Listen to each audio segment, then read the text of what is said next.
Welcome to the Jazz Notes podcast. I'm Ben Anderson. I'm Chandler Holt. It's October 8th.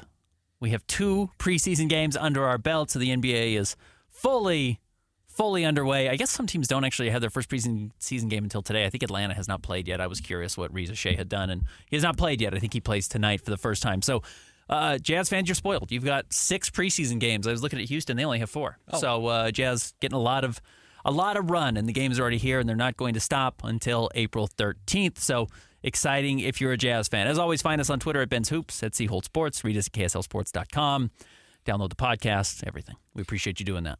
Don't get me wrong, I'm always excited to come in here to record, but actually having games to talk about, I'm really excited for today's episode. No, it's way better. Yeah. Doing it during the season is way better. And the offseason's fun. I love the draft, but I like early season. I like the approach the Jazz are taking, playing all the young players. That is more interesting than talking about Simone Fontecchio and Kelly Olynyk. And I didn't mind that last year, and the Jazz traded them, so they made good on why they developed those players. You know, you play those players, you make them look good, you trade them, and then you get these young players we're excited to talk about now. But you are paying off a little bit of what this process has been about for the Jazz. And then, of course, we think they're going to lose a bunch of games, and you'll get another top 5 player. And I think you will have it even more enjoyable to talk about these young guys over the next year or two. So that's the plan for us, certainly. But we can talk about what we've seen in these first 2 games so far. We will do that coming up here in just a moment. We've also got the NBA General Manager Survey.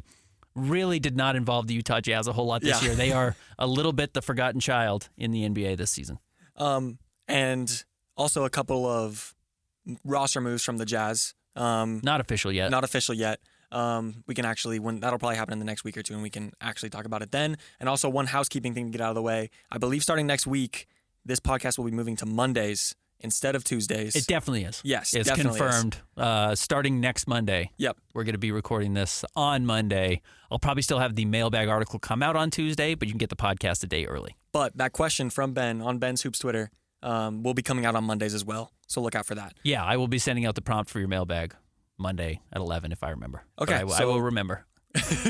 Real quick, let's do the general manager survey stuff, then we can get into the game recaps. We'll talk about all the Utah ones, and maybe if there's anything else interesting we want to talk about, we can do that. For biggest rookie steal, according to draft position, Filipowski at 32 and Cody Williams at 10 both received votes.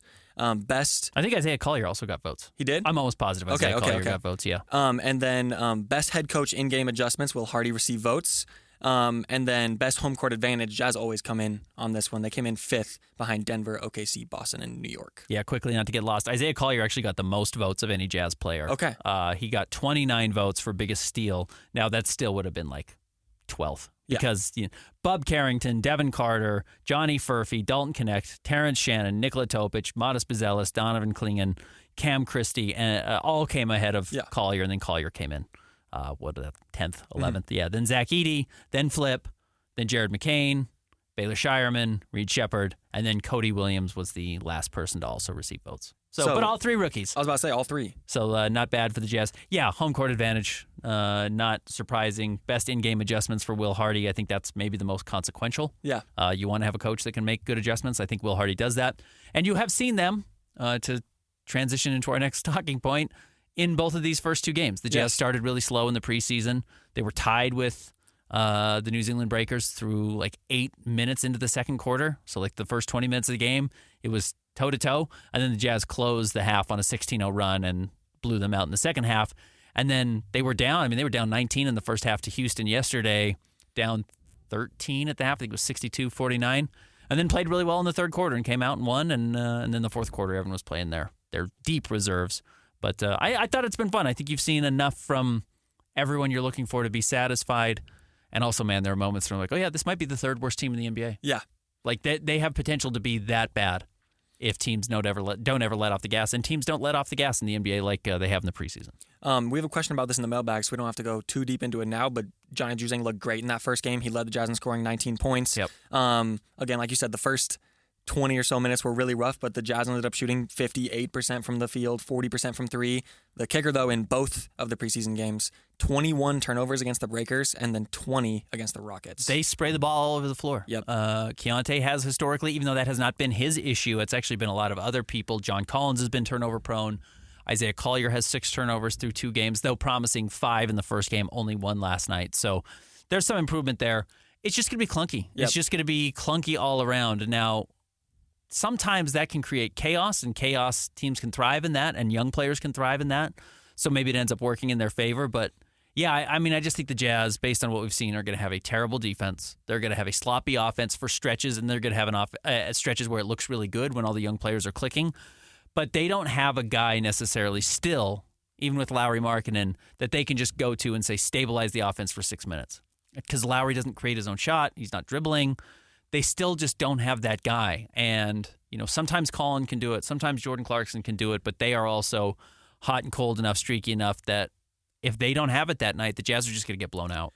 And I was also going to say with Sexton and Clarkson, they are like the veteran guards you look to sort of have that calm approach. But neither of their play styles are really that calm, especially Colin Sexton. Jordan Clarkson maybe less so, but still Jordan Clarkson is a shoot-first player, I'd say. Yeah. So. They don't have that. And so everything I've seen so far, I think, leads us exactly to believe that the Jazz are going to be one of the worst teams in the NBA. Yep. And they may not have to try that hard to be one of the worst teams in the NBA. And it's by design, not to tank, to see these young players with the side effect of tanking. Yes. Like, they want to see what Cody Williams can do. They want to see what Isaiah Collier can do, and Bryce Sensabaugh and Taylor Hendricks and Keontae George and Kyle Filipowski. Maybe we'll see what Flip ends up doing. We'll talk about that as well in the mailbag. But yeah, they want to see if these young guys can play. And when you get that many young guys on the floor, you're going to have really, really bad stretches. Yes. Really bad stretches, especially when the young guys are playing against the other team's starters. And so you're going to see that. They're just going to get punked some nights. Cody Williams got punked last night. He just is so tiny physically compared to where he will be in 2 or 3 years when his body fills out. And not to be weird, but like, you can see, I was in the locker room last night after the game. It's like, Keontae is just so much stronger now than he was a year ago. Yeah. His body just looks completely different from in year 2. So it just gets there, but you got to eat right for a year. You've got to turn into a man. I mean, again, he's 19 years old. He doesn't turn 20 until November. So he's got to mature. He's got to have the right diet. He's got to get into the gym a lot. And that goes for everybody. Flip still looks like that. Isaiah Collier does not look like that. Isaiah Collier looks like, I don't know, who's the best running back in the NFL right now? I mean, who's the running back for the Baltimore Ravens? Derrick Henry. He looks like Derrick Henry. Like, in all honesty, if you were to look at Derrick Henry's measurements, and it's like, he's a super freak on the football field. It's like, he's a point guard in the NBA. That's what he looks like. Yeah, Derrick Henry, just as an aside, I'm very curious. He's probably a little bit bigger. It says Derrick Henry is 6'3", 250. Yeah, Isaiah Collier's 6'3", 215. Yeah. Like, there's 30 pounds difference, but they have a different job. But yeah, they're very close in size. That's what's so funny about it. And he looks like it. He is a bulky person. It's pretty crazy to see in person. But yeah, the young guys are going to take a long time. Yep. And a long time meaning a year, 2 years. And that's by design of where the Jazz are. And by default, they're going to lose a lot of games. I feel like this time last year, we were talking about, Keontae George, he looks more or less NBA ready. And then Taylor Hendricks, like, there's flashes, right? There's signs there. I feel like definitely for Filipowski and Collier, for Cody Williams too, even though I feel like Cody Williams is clearly the most skilled of the three, most NBA ready, if you will. I think that it's the same thing for those two. Like, there's flashes, and I think that there's a lot of potential for these Jazz rookies, but like you said, it comes with time, eating right, getting your body right, and also just getting some NBA experience under your belt. And enjoy the moments. Yep. It's going to be brief moments of really shining, and it can be a quarter, it can be a half, it can be a 4-minute stretch like we saw from Bryce Sensabaugh. I think it was in the third quarter where he was kind of running the show. He had an assist. He had a 3. He had 2 offensive rebounds. He got to the free throw line. It was like, it's all coming together. And then he's going to have 6 minutes where he doesn't know what he's doing and he's out of rhythm and he's awful and he loses, focus on what his job is.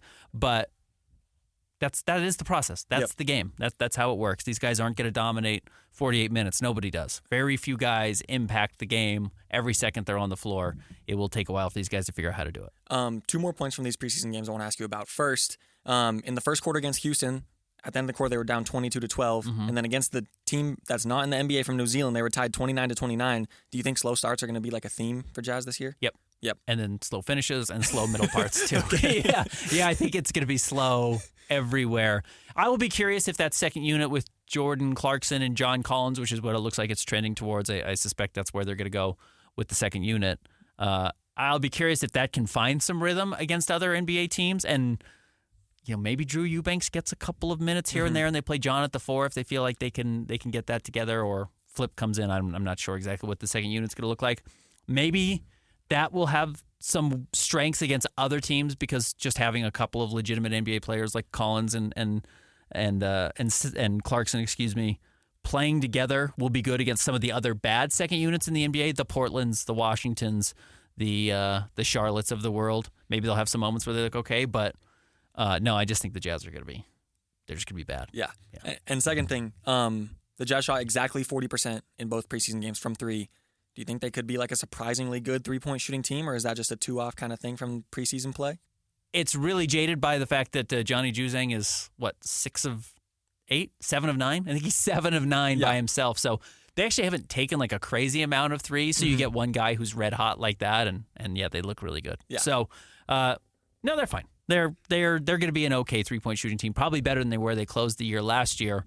And again, we'll talk about this in the mailbag with like Kyle Filipowski. But some guys are hitting shots that I don't know if they're going to hit shots. I'm more worried about, and he hasn't done it yet, is Keontae George going to hit wide open threes this year? Yeah. He's really good off the dribble. He's really good with the ball in his hands and stepping back and dribbling in on fast breaks and stuff like that. When he catches the ball wide open, he can't shoot. It's so weird. It's one of the weirder things I've seen. If that starts going in, the Jazz will be a much better three-point shooting team, but that's got to go in. All right, you want to take a break? Yeah, let's take a break. We'll come back. We'll hit the mailbag. More Jazz Notes coming up next.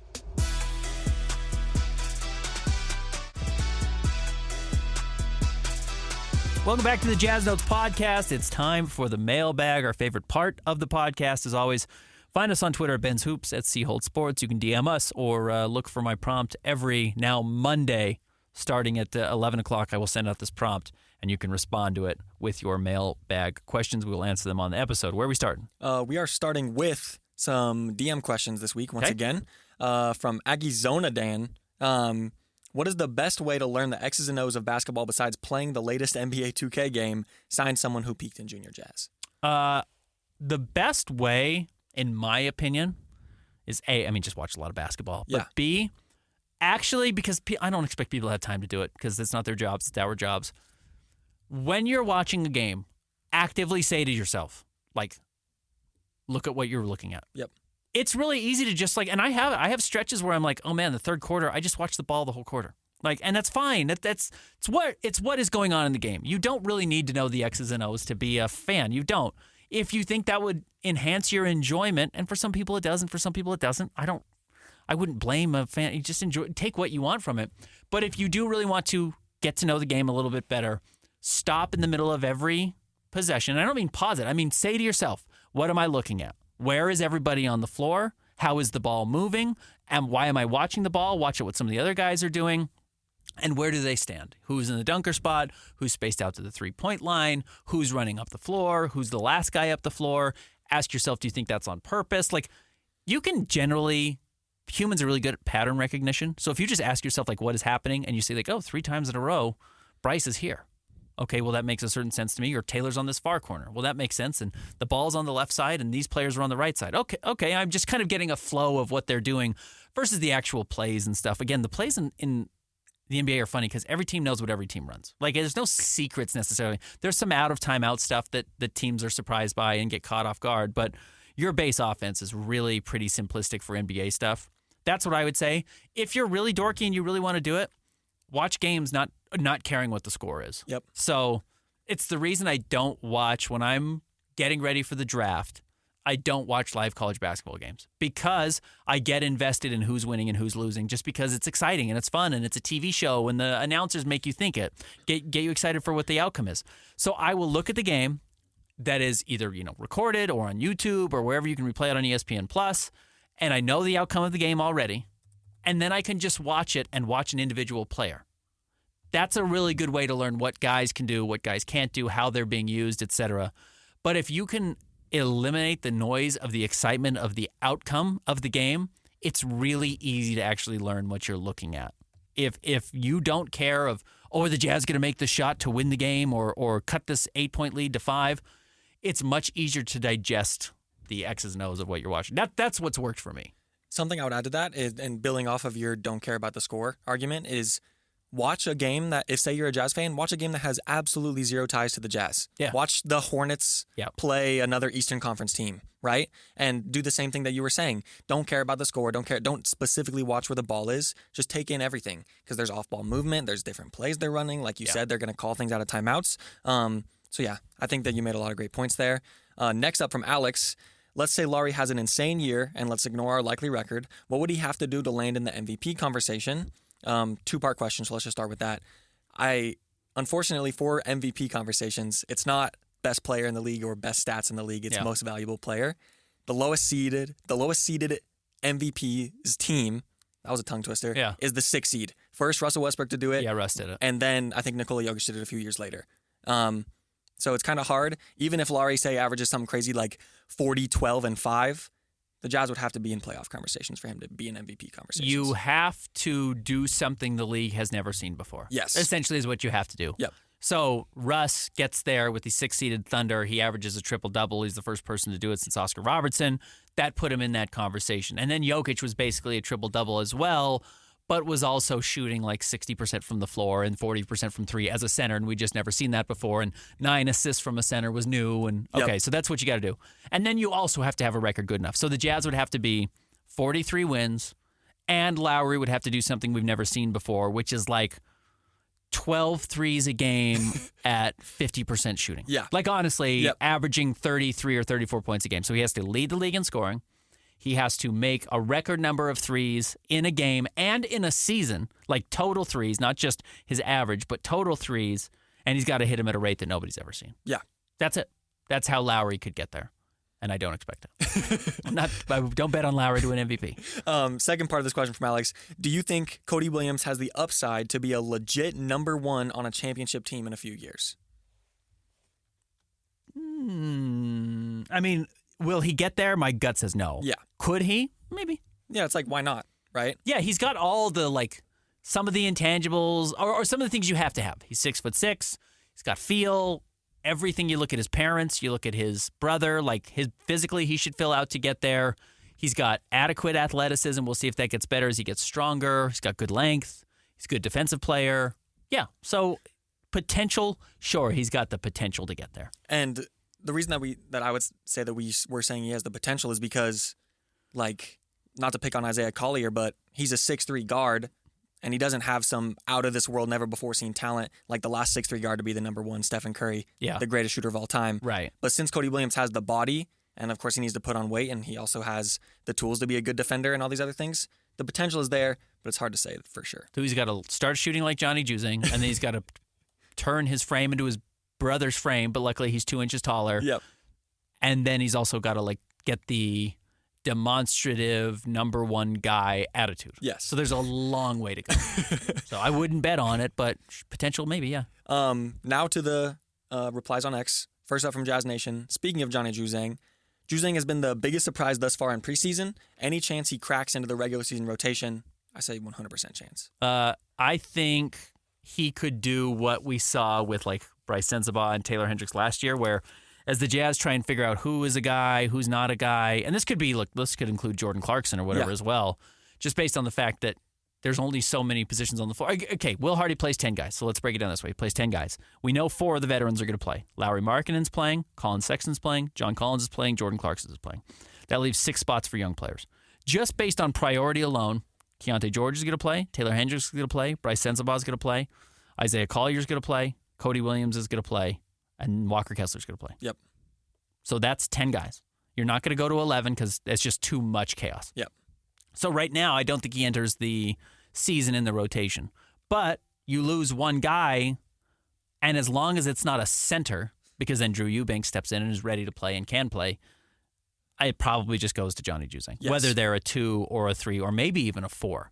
Now, I don't think you're trading Taylor Hendricks, but you never know. If some crazy deal comes along and they're like, well, we need a good young player and draft picks, and the Jazz say, okay, take Giannis back. Yeah. Whatever. Yeah. And then even then, you probably don't see Johnny Juzang in the rotation. But the nice thing about Johnny is with 4 years of contract remaining at like $3 million a year, even less than that, at some point I think Johnny Juzang will be a rotational player for the Jazz. I don't know if he starts that day 1. I think he can really play. I think Johnny really can really shoot the ball. And that's the most important skill in the NBA. And he likes shooting it. He's not afraid to get it up, but he also doesn't hunt bad shots. He's kind of the perfect type of shooter for his role in the NBA. And another thing I would say is, with the guards that are ahead of him, right? I would say specifically like Jordan Clarkson and Keontae. I think that Colin Sexton's going to be a staple, really, no matter how he's playing. Mm-hmm. But say there's a night where Jordan Clarkson and Keontae George are both shooting bad, turning the ball over. I don't see why Will Hardy wouldn't be like, okay, Juzang, you go in there, right? Just to get a little bit of a change of pace. I know the Jazz aren't necessarily trying to win every game, but still, I could see that happening. And again, the nice thing is if Taylor gets hurt, if Lowry gets hurt, if, Jordan gets hurt, John Collins gets hurt, anybody misses a couple of games, it's really easy to put Johnny Juzang in any position because he's 6'6", so he can play the 2. He can probably play up to the 4 in some small ball situations. He's a little more mature physically than those guys, even though he's only 23 years old. So he will play. I think he's the 11th guy. Okay. So he's not in that 10-man rotation day one, but if he keeps playing like this, he's going to be hard to not play. So good for him. He's really turned himself into an NBA player. Next up from Utah Jazz Optimist, also the great Bambus. How would you rank the players on the Jazz roster right now based on defense alone? Walker 1, Drew Eubanks 2, maybe Taylor 3. Okay. He's a better perimeter defender right now probably than he is in the post, but even Will Hardy yesterday was like his best defensive game last year came against Victor Wembanyama, which is really hard, and it was Victor trying to back him down the entire game. It gets hard from there. Colin? I like that. Colin just tries hard. Yeah. He tries really hard, and he doesn't gamble. So Isaiah Collier has 6 steals in 2 games. He just gambles on every possession. So high risk, high reward. The reward is a steal and a fast break going the other way. The risk is, I'm not guarding anybody, and they're getting wide open threes. And a lot of the Jazz are just double teaming from too close, 1 pass away. They're making a lot of defensive mistakes right now.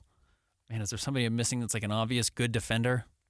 Probably then you're Lowry. He's just done it long enough. From the tools, yeah. Yeah, and then John Collins. Yeah. You're just kind of, at that point, the Jazz are just really bad defensively. Yeah. They're just a really bad defensive team. But ideally, Walker sticks around and is good. Taylor becomes really good. Cody becomes really good. And Lowry's your 4th best defensive player, and you're okay. Yeah. And then maybe you get a point guard, or you draft Cooper Flagg, and he's your best defensive player, and then everyone shifts down a spot, and you could be okay in the future. Something I noticed a lot through the first 2 preseason games is that whenever Walker Kessler's in, teams, of course, this is a sign that he is a great paint defender, but a lot of teams will just pull up for floaters or short jump shots in the 5 to 15 foot range. Mm-hmm. And if those are going in, then a lot of times the Jazz just get tore up by that. Yeah, and that's the same problem Rudy Gobert had. Yeah. When you had a team like the Rockets with Chris Paul or James Harden who could pull up from 8 feet, 9 feet, and weren't affected by Rudy Gobert being there, it just didn't matter. Yeah. And that's why you talk about him getting played off the floor in the playoffs. It's because teams get really good at the mid-range. Yep. And all of a sudden you can hit mid-range shots, and who cares if you have a rim protector? Rim protector doesn't stop mid-range. Yep. And then Rudy Gobert gets stuck in that in-between place. That's the problem with rim runners in general. These defensive bigs that stick at the rim. That's the hard part for them. Next question from Dre Modeshaw. Shall we unleash future Hall of Famer Kyle Filipowski? Not really, but he's super good. Why do we choose to play a small front court off the bench instead of bringing in Flip for size? Well, John Collins has to play because he makes $25 million a year and he's 27. So if you want to blow up the locker room completely and make everyone hate each other, bench John Collins because that'll create some headaches for a lot of people. Not that John Collins is a bad guy. I think John Collins is a very nice person. But you can't do that in the NBA. No. You just can't with the politics of what John has earned and the playing time he's earned and that he is the 5th best player on the team or 4th best player on the team. You can't just bench that guy for Kyle Filipowski, especially going into game 1. Yeah. So we have seen Flip shoot the ball well through the first 2 games. Everything I've been told and have seen with my own eyes at practice is that Kyle Filipowski cannot shoot. Okay. He can get there. It's not like it's not Walker Kessler trying to learn how to shoot. Clearly, he's making threes in games right now. He was 2 of 3 last night and only played the 4th quarter. I watched him at practice in the corners, and he would miss a ball, uncontested. So let me give you more context. Patty Mills shoots 80% from 3 in practice. Okay. Lauri Markkanen shoots 85% from 3 in practice. Yeah. Taylor Hendricks probably shoots 60% from 3 in practice. You know what I mean? They don't miss. Yeah. It's crazy. Patty Mills never misses. And it doesn't hit the rim. It is dead center of the basket every single time. And if they miss 2 in a row, they look at the ball is something wrong with the ball? They're that good of shooters that it's only random that they miss. So I watched Kyle Filipowski stand in the corner and maybe shoot 1 of 8. Okay. And again, this was just one stretch, and it's the end of practice. They're tired, but you're tired in games too. And every shot is a reaction to the last shot. So Lowry, it's a science. Ball comes out the same way, same time, same arc every single time. Same with Patty Mills. every time Flip shoots, he's reacting to what his last shot was. So he shot and missed by 1.5 feet short, and his next one was 1 foot long, and then his next one went in, and then he's like, okay, I've got it, and he hits the backboard. It's like, okay, a lot of work to be done on the shot to get it comfortable. Now, maybe, and this isn't really a thing, but it's kind of things like, oh, he's a gamer, and he just gets in, and he's not thinking about it so much, and the ball just goes in. The coaches need to trust that you're actually going to make your shots when they go in. They can't just say, maybe he's a gamer. Yeah. We'll put him out there. So they want to see that type of stuff. And that's not necessarily something that you need game experience and game reps to hit shots. You will know if you're a good shooter behind the scenes before you get on the floor. Some of the other stuff, the nice thing about Flip is that like his decision-making, his playmaking, his understanding of the game, Will Hardy specifically said, I love his brain last night. I think all of that stuff is there. So I've been way high on Flip. I don't think that's a secret. I thought that was a great draft pick. I couldn't believe he fell to 32. I said the day they drafted him, I thought he was the Jazz's most ready rookie NBA rookie to play. I might still feel that way, but because his specific role is shoot threes, stand in the corner, make a couple of plays, he's not there for that role quite yet. Yeah. So that's why he's not playing. And also, like a couple times in the preseason games, I saw him like run the floor, get a rebound, and go full court for a layup. He can do a lot. Yeah, he is really talented. Like he's going to be an NBA player. In fact, like there's a world where the Jazz trade Walker Kessler midseason to clear room for John Collins and Kyle Filipowski to be your big man rotation. Yeah. That's like not crazy because through 2 games, I think Walker's been fine. But like the report is that the Knicks were really interested in acquiring Walker Kessler and the Jazz wanted 2 first-rounders and no one would give them 2 first-rounders. But at some point, does someone say like, hey, that's a pretty decent first-rounder, like as a really high likelihood of conveying? I could see the Jazz saying, we just can't quite do what we want to with Walker, and Flip is a 5-out type of center who can do enough with the ball in his hands and maybe figure enough things out defensively that it is more valuable with what Flip does plus a first-round draft pick than just Walker Kessler by himself. I think that Filipowski doesn't, of course, have the defensive upside of Walker Kessler, but he has more upside as an entire player. As everything else. Yes. And it's huge. And now Walker's still good. Walker still does things really well, and having an elite rim protector matters in the NBA. I think the question the Jazz have to ask themselves is, can you always draft that guy? Yeah. Can you get that? Can you get Derek Lively at 11 in every draft or 10 in every draft, and that's good enough? And with all these draft picks you have coming up over the next 3 years, now you got whatever 9 picks or whatever crazy thing that they've got coming in. Do they just feel confident that they can replace Walker anytime they want, and you sell high on him the way they sold high on Ochai? And not that high. I mean, they got a late first-round pick, but they said we'd rather have Bryce Sensabaugh playing and a swing of the bat with Isaiah Collier than just Ochai Agbaji. Yep. And that's what they chose. So I could see them making a similar decision with Walker if Walker doesn't have like an explosive start to the year. Last question here from Sammy Paradise. Do you think a major reason the Jazz have never fully bottomed out is because of our home court advantage between crowds, elevation, and a generally competent front office? It seems tough to go full tank. Yeah, I think all those things are involved. Yeah. I think some of it was prior ownership did not have the guts to go bottom out totally. Yep. The Millers did not want to have a 20-win season.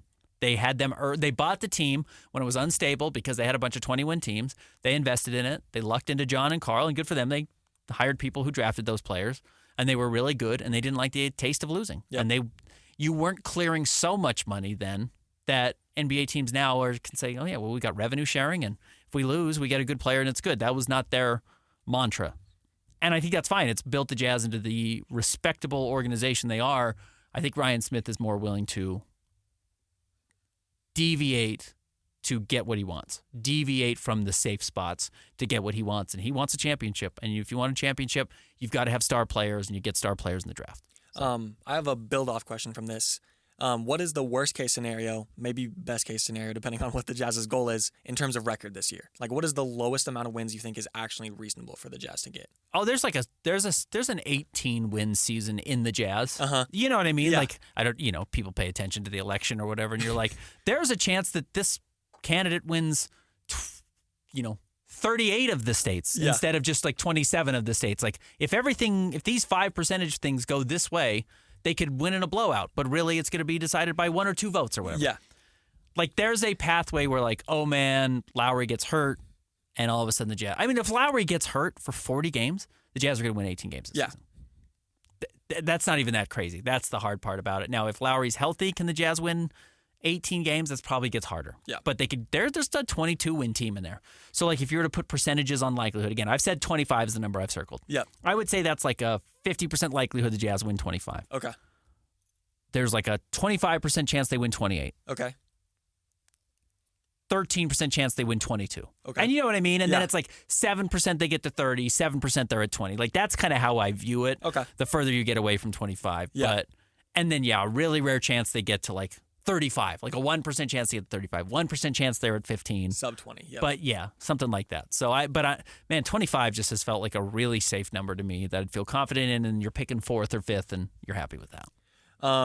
Okay, going into the next episode, I'm pulling up the Jazz's schedule right now. We will talk about the game in Dallas and game in San Antonio. And since we're recording on Tuesdays now, I mean, either way, we would have missed it. On but Mondays. Sacramento. Recording it playing on Tuesday. Mondays. Yes. Yeah, okay. So that's on Tuesday they're playing. Well, good. Excited. I'm excited to move this to Monday. Actually, I think it's going to be better for everyone's schedule. Yep.